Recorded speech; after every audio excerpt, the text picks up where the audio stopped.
Hi guys, welcome back to my channel. I've got a little grocery haul. I went to Coles, Aldi, my local greengrocer and my local fishmonger. I will go through all the pricing of all the products I bought and the meal plan as well. I haven't uploaded last week's cooking video yet, but I hopefully will get around to it this week. So we'll start with some items down here. So I popped by my local Woolies and I saw this was half price. I'm assuming this is probably a healthier version of either a roll-up or some type of lolly. So my partner wanted to give this a go. Normally it's $6 and this week it was on sale for $3 at Coles.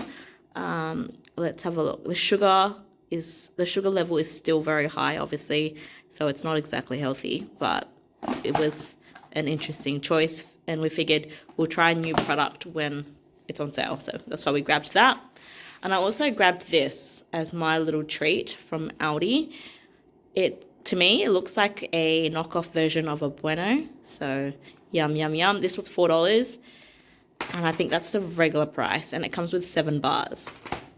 I didn't go to my butcher this week because my partner does have that $60 spend for 4 weeks in a row and you get 10,000 flyby points. So I figured we'll pick up our protein from Coles this week since they did have a sale on the topside roast as well, $16 a kilo. So I'm probably going to portion this out. I'm going to try cutting them into like little steak pieces and toss that in the freezer. And then I'm also going to be cutting some of it into some thin strips as well. I'll portion everything out and then whatever we don't get through, it'll probably go in the freezer. So I also grabbed these, the Lee Kum Kee black pepper beef sauces. I really like these ones and they were on sale this week for $1.90 a packet. Grabbed some blue swimmer crabs at my local fishmonger for, I think, $20 a kilo. So this one was, I think, $10 for 2. It's not crab season, but I was craving crabs, so I just picked up some blue swimmers. Onions were from my greengrocer. They were $2 a kilo, so we grabbed 2. Grabbed some beef stroganoff from Coles. This was the only brand available, so I'm hoping it's good. It was $1.75 each, and because I normally do the meal prep in a bit of like a bulk batch, I grabbed 2 packets of seasoning. I also saw this on sale. Well, actually, it was marked to clear for $1.50. I don't think I've used this particular sauce or packet before.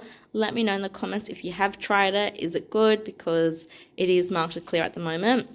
I only grabbed 1 to try first. If it's good, then we will try and get our hands on a couple more. It looks good though. So tikka masala curry paste. I'm assuming this is quite similar to a butter chicken. Instructions look quite straightforward. But let me know in the comments if you have tried that. Sour cream, that's because I'm going to be making the beef stroganoff. We tend to serve that on top of rice, but you can do pasta or potatoes as well. Onions we already went through. The mandarins were from my local greengrocer for $2.50 a kilo. I saw mandarins at Coles and Woolies were, I think, $5 a kilo this week. We also grabbed some blood oranges from my local greengrocer. They were, I think, $2 a kilo. Zucchini, I only grabbed 1 this week because I still have 1 at home, and that was $2.80 a kilo. The basics here, I've got some garbage bags, passata, because I got some seafood marinara mix because it was on sale at Coles this week for $15 a kilo, I believe. Let me have a look. Yep, $15 a kilo. We grabbed about 730 grams. One of my meal prep ideas is going to be the stroganoff. The second is going to be a seafood marinara pasta. That's why I've grabbed the passata, and I've also grabbed some spaghetti over here. Now, I wanted to toss in some fresh cherry tomatoes as well, but I couldn't find very many options that were budget friendly at my greengrocer this week, so we skipped out on that. I've also got this Maximus grape flavor from Aldi. So we wanted to try that because I saw it was limited edition. Grabbed some paper towels because they were half price at Coles. And then I also grabbed these Bio Oil Control nose strips. I think it was 30 or 40% off. I really like using them, but they are quite expensive, so I tend to only get them when they're on sale. 30 to 50% off is usually the sale price. So I think it was just a little bit over $5, so $5.20. We also managed to grab a few of these enoki mushrooms for $1.50 each at my green grocer. I don't think I've tried this one before because they're longer than the usual Muji mushrooms that I normally get in my grocery haul that you guys see. And then I also got the kimchi nongshim ramen. That is normally actually $8, but I got it for half price at Woolies. I don't think I've tried the kimchi flavor yet. So we figured we'd give that a go since it's half price. Now, after this grocery haul, I'm probably going to include the cooking clips for this week's video, and then last week's cooking clips will be in a separate video. I will try and get on top of that for you guys. Overall shop was $100-ish, I think. If you enjoyed this content, don't forget to like and subscribe. That way you don't miss out. And if you want to see the cooking clips, stay tuned because I'm going to add it in next. So guys, welcome to the cooking segment of the video. I've just got some butter that I am melting down. I've probably got 1 tablespoon's worth of butter. I've also minced up some garlic, roughly about 8 cloves and half of a really large onion. So probably the same size as 1 medium onion. Once my butter starts bubbling, I add in my garlic and onions and saute that. Then I add a bit of salt in. Currently I have my pink Himalayan salt that I'm trying to get through, so I'm going to use that. Once I've sauteed my onions and garlic for roughly about 1.5 minutes, I add in my seafood marinara mix and then cook that through before I add in my sauce of choice. Now, this seafood marinara mix was on sale for $15 a kilo for this particular week. I tend to not cook it often only because I don't like how small the mussels are in the seafood marinara, but I really like the squid rings and fish chunks. So the next time I make this, I might kind of make my own seafood marinara rather than buying the mix. But I'm just adding in my passata now just to mix that through. I did season it with a little bit more salt off camera, and you can add some extra herbs in as well if you like. The reason why I want to make my own seafood marinara mix is because back in the day, I remember they included salmon chunks, and probably because of the cost of inflation, they've taken the salmon chunks out. Anyways, this is the finished product, guys. I served the sauce on top of some spaghetti with a light sprinkling of cheese. Okay, guys, in this next clip, I just want to show you how I portioned out my topside roast. Because it was on sale at Coles this week, I figured I'd buy a bigger piece, portion some bits out for meal prep this week. The rest I'll toss in the freezer. So I've cut some beef strips for my beef stroganoff. I've also cut some pretty large steak slices to put in the freezer for either next week or if I need a supplementary meal during the week. I've also trimmed off some of the fat chunks off the roast.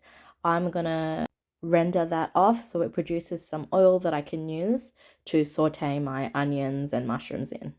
I love rendering the fat off beef or lamb because I find the oil is a lot more flavoursome than me adding in regular olive oil. So the pan's hot, as you guys can see. I'm adding in my onion. I saute that a little bit, add in a little bit of salt again. Then I toss in my mushrooms and saute that down as well before I start to add in my stroganoff steak pieces. Sorry, not stroganoff, my little topside pieces of beef that I prepared earlier. If you cook with topside beef roast often, let me know what type of meals you add that type of meat into, aside from obviously like a regular roast. I'd love to hear your suggestions. For the moment, those type of cuts of meat are okay in a stroganoff in my opinion. I think I might try and experiment using that cut of meat in a stir fry next time as well. And I love that it's very lean and it's cost effective because I bought this whole piece of meat for $16 a kilo, whereas if I buy beef strips pre-portioned out at Coles or Woolies, it works out to be about $25 a kilo, which is significantly more. So as you can see, I've added in the beef. I'm going to cook that down before I mix the sauce. The packaging has very clear instructions. I'll just quickly show you what I used. This was the only brand of stroganoff I saw in store this particular day that I went. So it says just to mix it with water, I believe, in a bowl before you add it in. Now, I was a little bit concerned when I started adding it in because it looked very loose, but the sauce did start to thicken up a bit. I don't remember what brand I used probably a year ago, but that beef stroganoff brand was a lot nicer than this one. I think I used Continental before, but when I went to do my grocery run, I only saw the Maggi brand. So yeah, so I've added in my little stroganoff mixture. It does thicken, as I mentioned before, as time goes by. I also add in some sour cream at the end after I've cut the heat and mix it through with the sauce. Now, this beef stroganoff can be served on top of mashed potato, pasta, or rice. I tend to just serve it on rice because it's just easier that way, but I might try to do it on top of some mashed potatoes next time. If you watched my grocery haul, you would have noticed I bought some blue swimmer crabs as well. I got really lazy, so I kind of just boiled them in some salted water and then ate them with some lemon juice, salt, and pepper. So it wasn't a full meal, it was more so a light meal slash snack. Anyways, this wraps up my video, guys. I hope you enjoyed. Please smash that like button and subscribe if you haven't already. That way you get notified every time I post a video, which is generally a few times a week. Thanks for watching, and I'll see you in the next one.